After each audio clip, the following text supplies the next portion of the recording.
Madhya Pradesh high court రీసెంట్‌గా ఒక తీర్పిచ్చింది. ఒక ముస్లిం అబ్బాయి, ఒక హిందూ అమ్మాయి వీళ్ళిద్దరి పెళ్లి పర్సనల్ లా ప్రకారం, ముస్లిం పర్సనల్ లా ప్రకారం చెల్లదని. ఒక ముస్లిం అబ్బాయి, ఒక హిందూ అమ్మాయి పెళ్లి చేసుకుంటే మన భారతదేశంలో స్పెషల్ మ్యారేజ్ యాక్ట్ ఉంటుందన్నమాట. ఇంటర్ రిలీజియన్ మ్యారేజెస్ ఏవైనా సరే వాళ్ళకి స్పెషల్ మ్యారేజ్ యాక్ట్ అప్లికేబుల్ అవుతుంది. దాని ప్రకారమే వాళ్ళ పెళ్ళిళ్ళని రిజిస్ట్రేషన్ చేస్తారు. కానీ ఇప్పుడు ఈ జంట ఎవరైతే ఈ స్పెషల్ మ్యారేజ్ యాక్ట్ ప్రకారం పెళ్లి చేసుకున్నారో వాళ్ళ పెళ్లి చెల్లదని చెప్పేసి మధ్యప్రదేశ్ హైకోర్టు తీర్పు ఇచ్చింది. దేని ప్రకారం? పర్సనల్ లా ప్రకారం, ముస్లిం పర్సనల్ లా ప్రకారం. ఇప్పుడు ఇదే స్పెషల్ మ్యారేజ్ యాక్ట్ చట్టమే, ముస్లిం పర్సనల్ లా కూడా ముస్లింల పరంగా చట్టమే. సో ఒక చట్టమేమో వాళ్ళ పెళ్ళి వ్యాలిడ్ అని చెప్తుంది, ఇంకో చట్టమేమో వాళ్ళ పెళ్ళి ఇన్వాలిడ్ అని చెప్తుంది. ఏది నిజం? ఎందుకు ఈ కన్ఫ్యూజ్?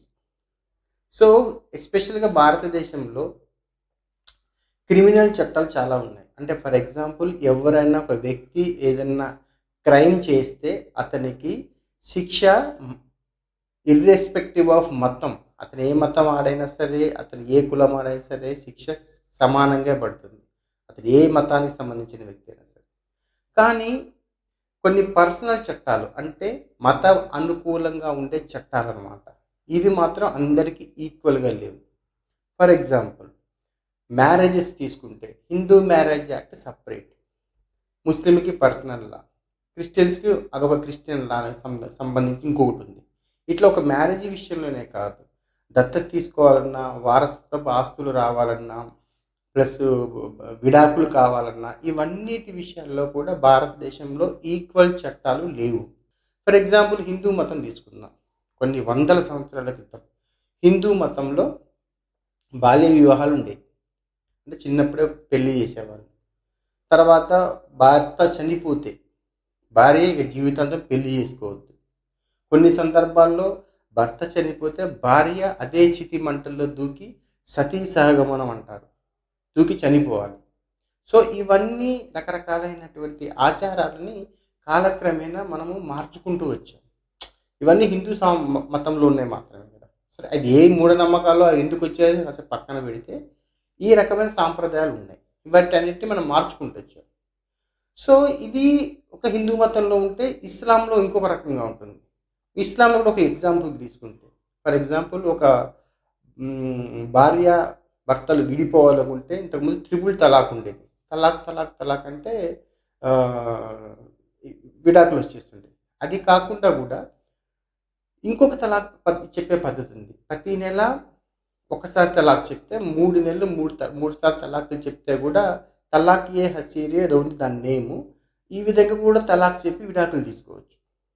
ఇంకొక కొంచెం ముందుకెళ్తే, ఇస్లాంలో ఒక భార్యాభర్తలు విడిపోయారు.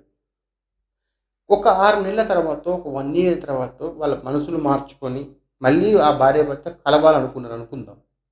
ఇస్లాం చట్టాలు ఒప్పుకో. నికా హలాలి అంటారు దీన్ని. ఇదేంటంటే, ఒక భార్య ఒక భర్త నుంచి విడిపోయిన తర్వాత మళ్ళీ ఆ భర్త దగ్గరికి వెళ్ళాలంటే ఆ భార్య తాను మళ్ళీ మధ్యలో ఇంకొకరిని పెళ్లి చేసుకొని వాళ్ళతో కొన్ని రోజులు కాపురం చేసిన తర్వాతనే మళ్ళీ మొదటి భర్త దగ్గరికి వెళ్ళగలదు. దిస్ కైండ్ ఆఫ్ చట్టాలు చాలా ఉన్నాయి. ఇవన్నీ కరెక్ట్ కాదు. ఇంకొకటి ఏంటంటే, ఈ ఏ మతంలో కూడా చూసినా ఎక్కువ మహిళలకి ఎగెయినెస్ట్గానే ఇవన్నీ పనిచేస్తున్నాయి అన్నమాట. ఈవెన్ క్రిస్టియానిటీలో తీసుకుంటే, క్రిస్టియానిటీలో ఎలా ఉంది? ఇప్పుడు భర్త ఒక అమ్మాయిని ప్రేమించాడు అనుకోండి, వేరే అమ్మాయిని, భార్య ఉండగానే తనకి ఏమవుతుంది? భార్య దాన్ని ప్రూవ్ చేయాలి. నా భర్త వేరే వాళ్ళతో ఉన్నాడు, ఇల్లీగల్ అఫేర్లు ఉన్నాయని చెప్పి ప్రూవ్ చేయాలి. ప్రూవ్ చేసిన తర్వాత కూడా తనకి న్యాయం జరుగుతున్న గ్యారంటీ లేదు. ఈ విధంగా కానీ అదే భర్త భార్యకి ఈజీగా విడాకులు ఇచ్చేయచ్చు. సో ఇవన్నీ చాలామందికి తెలియదు. ఇవన్నీ రకరకాల చట్టాలు ఇన్బిల్ట్గా మతాల పరంగా ఉన్నాయన్నమాట.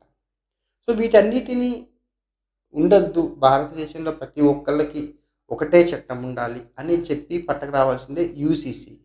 ఫర్ ఎగ్జాంపుల్, వివాహాల విషయంలో తీసుకుంటే, హిందూ సాంప్రదాయంలో ఒక భార్య బతుకుండగానే ఇంకొక పెళ్లి చేసుకోవద్దు, లేదా భార్యకి విడాకులు ఇచ్చిన తర్వాత ఇంకొక పెళ్లి చేసుకోవాలి. బహుభార్య తత్వం అనేది క్రైమ్ మన హిందూ మ్యారేజ్ యాక్ట్ ప్రకారం. అదే ఇస్లాంకి వెళ్తే వాళ్ళు 4, 5 పెళ్ళిళ్ళు చేసుకోవచ్చు. సో ఇవన్నీ రకరకాల డిఫరెంట్ డిఫరెంట్ పద్ధతులున్నాయి పెళ్ళిళ్ళలో. వీటన్నిటిని తీసేయాలని చెప్పేసే యూనిఫార్మ్ సివిల్ కోడ్ అనేది భారతదేశానికి ఇప్పుడు అవసరం అనిపిస్తుంది. ఇప్పుడు మనం ఇందాక చెప్పుకున్న మధ్యప్రదేశ్ హైకోర్టు ఇచ్చే తీర్పులో కూడా 2 టైప్స్ ఉన్నాయి. ఇస్లాం ప్రకారం ఈ పర్సనల్ లా ప్రకారం చెల్లదు. స్పెషల్ మ్యారేజ్ యాక్ట్ ప్రకారం చెల్లుతదని. ఇట్లాంటి కన్‌ఫ్యూజన్ ఉండకూడదు. సో అందుకనే యూసీసీ అనేది చాలా ఇంపార్టెంట్. యూనిఫార్మ్ సివిల్ కోడ్ అంటారనమాట.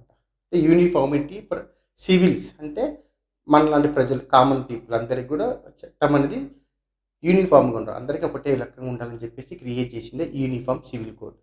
ఇప్పుడు నరేంద్ర మోడీ గారు మళ్ళొకసారి ప్రధానమంత్రి అయిపోయిన తర్వాత వాళ్ళు ఫస్ట్ తీసుకొచ్చేదే ఈ యూనిఫార్మ్ సివిల్ కోడ్ అనమాట.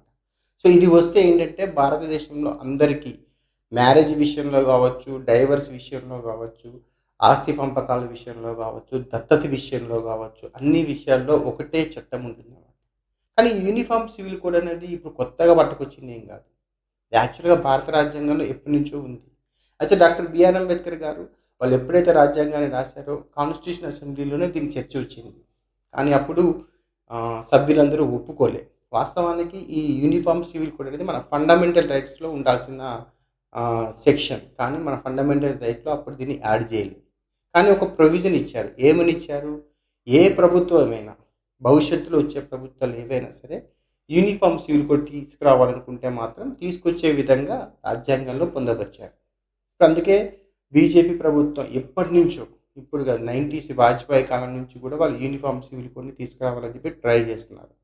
సో లాస్ట్ 2 టైమ్స్‌లో కాలేదు. ఈసారి మాత్రం వాళ్ళు ఈసారి పక్కా పట్టకొస్తా అని చెప్పి అంటున్నారు. ఈ 2019లో బీజేపీ గవర్నమెంట్ ఫార్మ్ చేసిన కొత్తలోనే ఆర్టికల్ 370 రిమూవ్ చేశారు. అలాగే ఇప్పుడు మళ్ళీ గవర్నమెంట్ ఫార్మ్ చేసిన కొత్తలోనే యూనిఫార్మ్ సివిల్ కోడ్ తీసుకొచ్చే అవకాశం చాలా ఉంది. సో ఈ రకమైనటువంటి కన్‌ఫ్యూజ్డ్ మ్యారేజ్ విషయంలో గానీ, ఆస్తి పంపకాల విషయంలో గానీ, ఇలాంటి కన్‌ఫ్యూజ్‌లన్నీ తీసేయడం కోసమే యూనిఫార్మ్ సివిల్ కోడ్ పనిచేస్తుందని చెప్పేసి కూడా చాలామంది నిపుణులు చెప్తున్నారు. ఇక్కడ కొంతమంది వాదన ఉంది. యూనిఫార్మ్ సివిల్ కోడ్ అనేది కంప్లీట్‌లీ హిందూ మతానికి సంబంధించింది. ఏదైతే హిందూ మతానికి సంబంధించిన మ్యారేజ్‌కి సంబంధించిన కొన్ని ఉంటాయి గదా! అవి మా మీద రుద్దుతున్నారు, మా మతం మీద రుద్దుతున్నారు అని చెప్పేసి చాలామంది చాలా రకాలుగా కామెంట్ చేస్తున్నారు. వాస్తవానికి ఈ యూనిఫార్మ్ సివిల్ కోడ్ అనేది మన భారతదేశంలోనే గాదు, ఆల్మోస్ట్ చాలా దేశాలలో, ప్రపంచ దేశాల్లో చాలా అమెరికా, కెనడా కొన్ని దేశాలున్నాయి. అలాంటి దేశాలలో దాన్ని ఈ యూనిఫార్మ్ సివిల్ కోడ్‌ని ఇంప్లిమెంట్ చేస్తున్నారు. మరి అలాంటప్పుడు వాళ్ళందరూ గూడా భారతదేశంలో ఉన్న హిందూ మతాన్ని తీసుకొని అక్కడ ఇంప్లిమెంట్ చేస్తలేరు గదా! ఇక్కడ మతాలకి సంబంధం లేదు. Citizens, Indian citizens. ఒకే దేశము, ఒకే చట్టం అందరికి ఉండాలని చెప్పేసే ఇక్కడ మెయిన్ ఎజెండా. మనోళ్ళు ఐపీసీ సెక్షన్‌లు కూడా మార్చేసింది బీజేపీ ప్రభుత్వం. కొత్త సెక్షన్‌లు పట్టుకొచ్చింది దాని ప్లేస్ అవన్నీ ఎప్పుడో బ్రిటిష్ కాలం వాటివి కాబట్టి. సో ఈ విధంగా కొత్త కొత్త మార్పులు చేసుకోవాల్సిన అవసరం ఎంతైనా ఉంది. ఎందుకంటే ఇప్పుడు మనం మోడ్రన్ ఇండియాలో బతుకుతున్నాం. అంతా డిజిటలైజేషన్ అయిపోయింది. ఇప్పుడు కూడా మనం పాతకాలం చట్టాలను పట్టుకొని ముందుకెళ్తుంటే కుదరదు. ఇంకోటేంటంటే ముస్లిం పర్సనల్ లాస్‌ని 1930 నుంచి కూడా ఇంతవరకు వాటిలో ఎటువంటి సంస్కరణలు తీసుకురాలేదు. అవి అప్పుడు ఎలా ఉన్నాయో ఇప్పుడు అలాగే నడుస్తున్నాయి. కానీ ఇప్పుడు ఆధునిక భారతదేశంలో చాలా మార్పులు చోటు చేసుకున్నాయి. ఆ పాత చట్టాలనే పట్టుకొస్తంటే కుదరదు. సో దేశానికి యూనిఫార్మ్ సివిల్ కోడ్ చాలా ఇంపార్టెంట్. ఇది ఒక మతాన్ని ఉద్దేశించో ఇంకో మతానికి అంటగట్టడం లెక్క చూడొద్దు. ఇది దేశం యొక్క అందరి సిటిజన్స్, దేశ పౌరులందరూ ఒకటే యూనిటీ ఉండాలి. అందరికీ ఒకటే చట్టాలు ఉండాలనే ఉద్దేశంతో తీసుకొస్తున్నటువంటి చట్టం. నాకు తెలిసి ఈ సంవత్సరమే యూనిఫార్మ్ సివిల్ కోడ్ ఇంప్లిమెంట్ చేస్తదని చెప్పేసి నేను ఎక్స్‌పెక్ట్ చేస్తున్నాను. ఎందుకంటే బీజేపీ ప్రభుత్వం చాలా స్ట్రాంగ్‌గా ఉంది. మేనిఫెస్టోలో కూడా పెట్టింది. ఈ యూనిఫార్మ్ సివిల్ కోడ్‌ని తీసుకొస్తా అని చెప్పేసి. సో చూడాలి మరి 3.0లో uniform civil code, one nation one election ఇలాంటివి చాలా చాలా ఉన్నాయి. మన బీజేపీ ప్రభుత్వం ఏం చేస్తుందో ముందు ముందనేది కాలమే సమాధానం చెప్పాలి.